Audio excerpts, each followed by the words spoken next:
तंगवाणी खां ख़बर शामिल कयूं पिया। फैज़ महमद जखरानी जे रिपोर्ट मुताबिक़ शहर कंदकोट जे इलाइक़े जे मारूड़नि जे ॾुख ऐं सुख जो साथी अलहाज हाफ़िज़ रबनवाज़ चाचड़ जिन पंहिंजे वफ़द समेत कुझु ॾींहं पहिरियां अगवा खां बैदि जनाब एसएसपी अमजद शेख जी कोशिशुनि सां बाज़ियाबी माणींदड़ हिंदू कम्यूनिटी जे नंढड़े मासूम सिमरत कुमार जे घर पहुतो।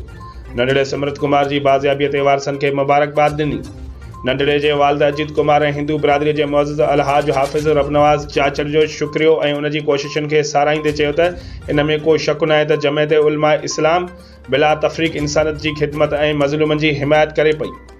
मुस्लिम दोस्तनि ऐं बाख़ुलूस जमियत जे सगारे आवाज़ जे नतीजे में ई असांजे नंढड़े जी बाज़ियाबी अमल में आई।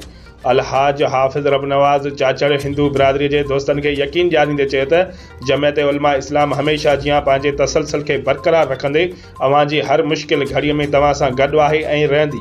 जमियत उलमा इस्लाम अक़िलतुनि सां थींदड़ नारवा सलूक खे कॾहिं बि बर्दाश्त न कंदी। असांजो अज़म हर मज़लूम जी हिमायत आहे।